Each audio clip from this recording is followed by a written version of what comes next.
Chapter 7, Among Friends.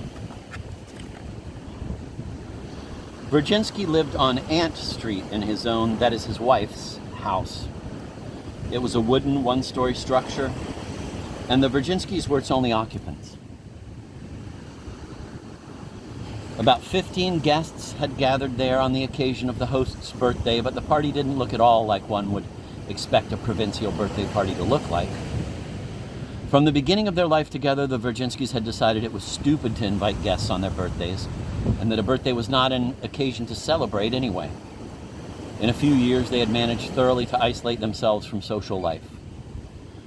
He, although he was an able man in many ways, was generally considered a solitary crank, and an arrogant one at that.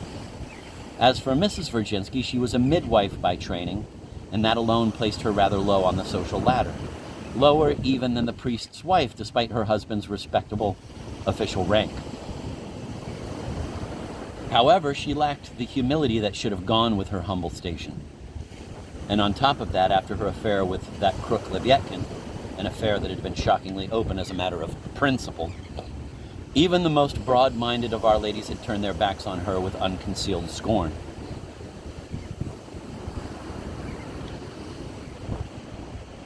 Mrs. Virginsky, however, took it all as if it was just what she wanted, and it is worth noting that those same ladies called on her, Irina Virginsky, whenever they were in need of a midwife, in preference to 3 other local ladies who practiced that profession.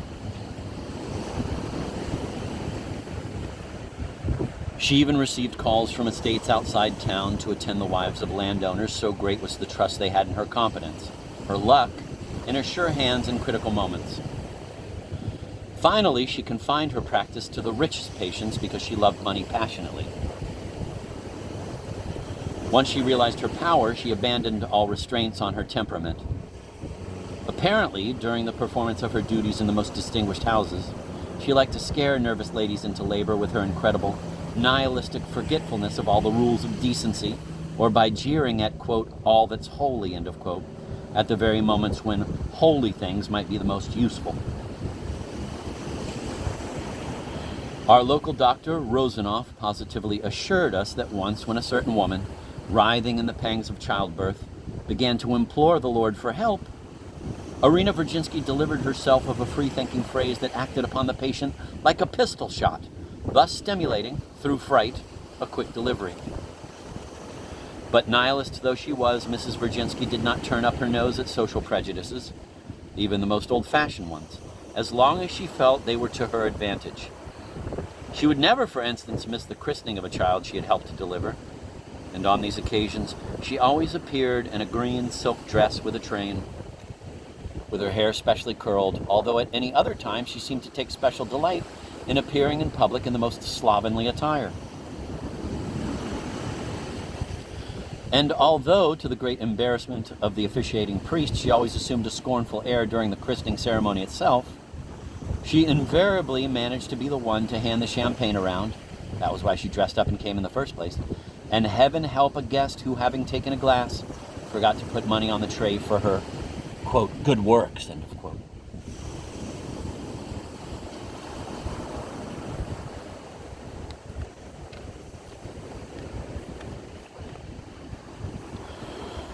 The guests gathered at Virginsky's that evening, almost all men, were a motley lot. There were no drinks and no card games. In the middle of the fair-sized living room, which was papered in very faded blue, 2 dining tables had been pushed together. They were covered with an extra-large tablecloth that was not too clean, and on it stood 2 big hissing samovars. A huge tray holding 25 glasses and a basket of sliced, unbuttered French bread, such as one would expect to find in a boys' or girls' boarding school, stood at the end of the table. The tea was poured by Irina Virginsky's 30-year-old unmarried sister, a taciturn and venomous virgin with no eyebrows, who nevertheless shared her sister's modern ideas and who inspired fear in Virginsky himself in his domestic life.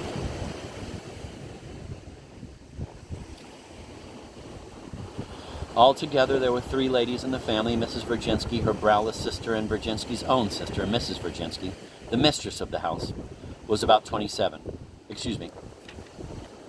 My phrasing was poor. Altogether, there were 3 ladies in the family: Mrs. Virginsky, her browless sister, and Virginsky's own sister. Mrs. Virginsky, the mistress of the house, was about 27, rather disheveled but of quite imposing good looks. She wore an everyday woolen dress of greenish color and sat looking at the guests with shining eyes that seemed to say, "See, there's nothing in the world I'm afraid of." Virginsky's sister, who had just arrived from Petersburg, was a rather well-fed, short, compact, red-cheeked, rotund university student and a nihilist. She sat next to her sister-in-law, still wearing her traveling clothes and clutching some sort of a bundle on her lap. She examined the guests with her impatient, darting eyes.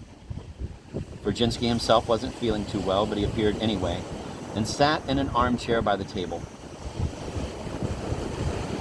The guests were seated on straight chairs around the table, stiff and dignified. It was evident that they were waiting for an official meeting to open.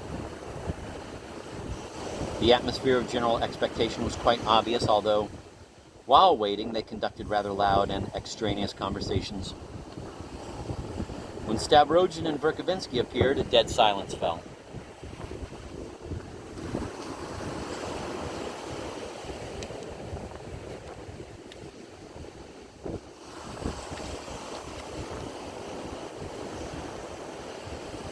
I suppose, though, that at this point I should explain a few things to make the situation more understandable.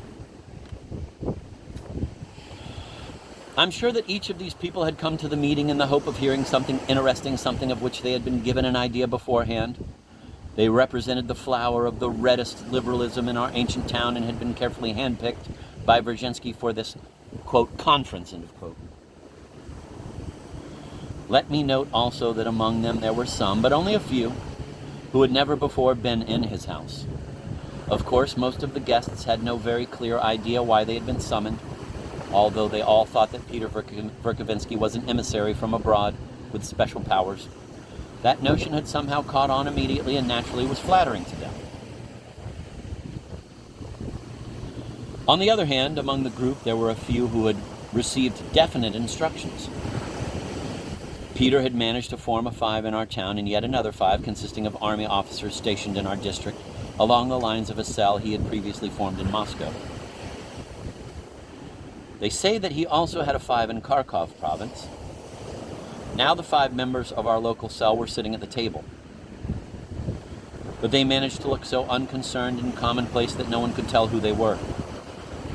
Since it is now no longer a mystery, I can say that they were Laputin, to start with, then Virginsky himself, then Mrs. Virginsky's brother, the long-eared Shigalov, Lyamshin, and one Tolkachenko, a strange man of 40 or so, who was famous for his profound knowledge of people, especially of swindlers and criminals, and who spent his time going from one dive to another, and not only in the course of his research on people. He stood out amongst us because of his badly cut clothes, his heavy laborer's boots, the sly look in his half-closed eyes, and the rather complicated colloquial expressions he used. Lyamshin had brought this man to Stepan Verkovensky's gatherings once or twice, but he had failed to make an impression there. He usually turned up in our town when he was unemployed because he could get employment with the railroad here.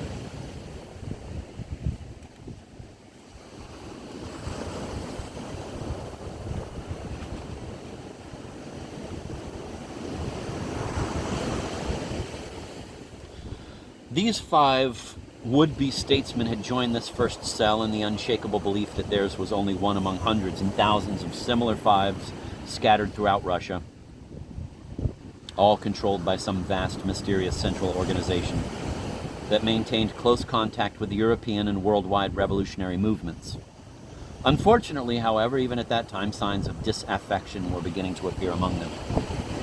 The fact of the matter was that although they had been waiting for Peter's coming, which had been announced to them first by Tolkachenko and then by Shigalov, although they expected him to perform miracles, although they had immediately and unquestioningly agreed to form the cell as soon as Peter had suggested it to them, as soon as they did so, they seemed to become full of resentment, perhaps precisely because of the eagerness with which they had agreed to it. Of course, their main reason for agreeing had been the fear that they might later be reproached for not daring to join, but still, they felt Peter Verkovensky should have rewarded them for their generous gesture by revealing something really important to them.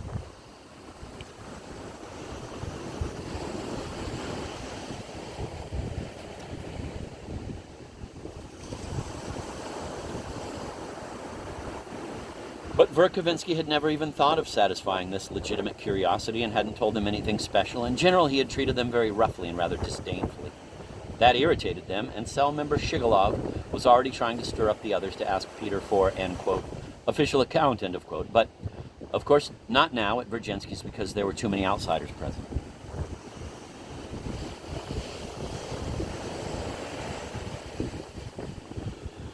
Speaking of outsiders, I suspect that the above-mentioned members of the first five suspected that among the guests gathered at Virginsky's that evening there were members of other fives organized locally by Verkovensky and belonging to the same mysterious organization.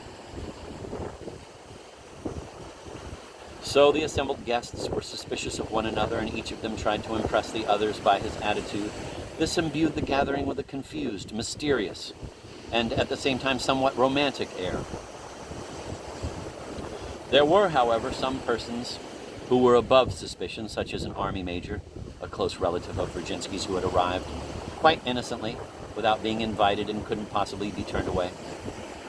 Virginsky wasn't worried about him because the major, although he didn't sympathize with their political ideas, quote, would never think of informing, end of quote, on them since, despite his stupidity, he enjoyed being among extreme liberals and liked listening to them talk. Moreover, he had been compromised once in his youth. Whole bundles of Herzen's periodical The Bell and reams of subversive leaflets had passed through his hands.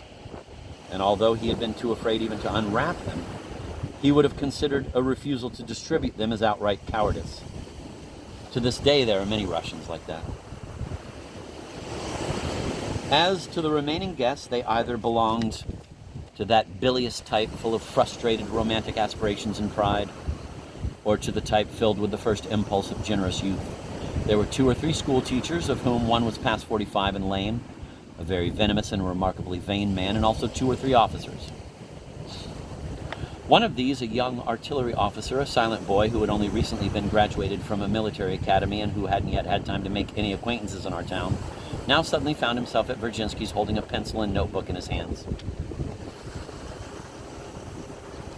He kept jotting down notes and hardly said a word to anyone. Everyone noticed this, but for some reason they all tried to pretend they hadn't. Also present was the former divinity student who had helped Lyamshin smuggle the pornographic pictures into the bag of the woman who sold Bibles.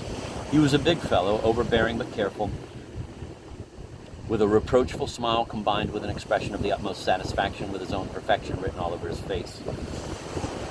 For some reason, the son of the mayor was also there, that wayward, corrupted boy I mentioned before in the sad story of the second lieutenant's wife. He remained silent the entire evening. Finally, there was a hot-headed, tousled, 18-year-old schoolboy who wore a gloomy, offended expression, apparently suffering over being 18. This baby, we found out later to our amazement, was the head of an independent subversive group that had been formed among the senior class of the local school.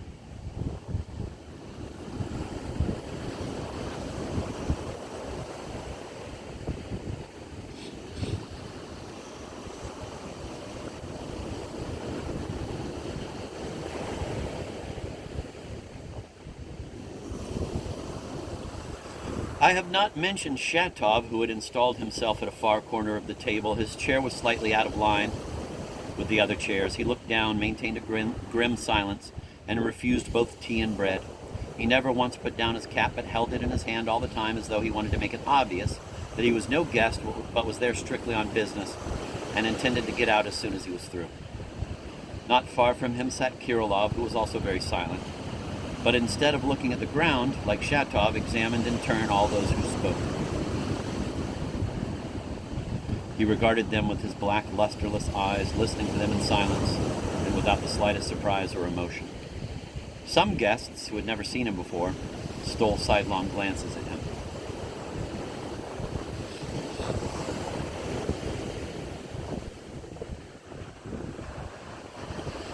I can't say whether Mrs. Virginsky herself even knew of the existence of the five. I imagine she did, probably through her husband. But Virginsky's student sister was certainly unaware of anything. As a matter of fact, she had her own preoccupations. She intended to stay with her brother for a couple of days only, after which she planned to go farther, traveling from one university town to another, to share in the sufferings of poor students and urge them to protest. She carried with her a few hundred copies of a lithographed manifesto, I believe of her own composition. It is interesting to note that the schoolboy conceived a deadly hatred for her from the very first glance, and that she responded to him in kind, although until then they had been completely unaware of each other's existence. The Major was her uncle, and this was the first time they had met in 10 years. When Stavrogin and Verkovensky walked in, her cheeks were as red as cranberries because a moment before she had had a frightful row with her uncle that had been triggered by his views on the emancipation of women.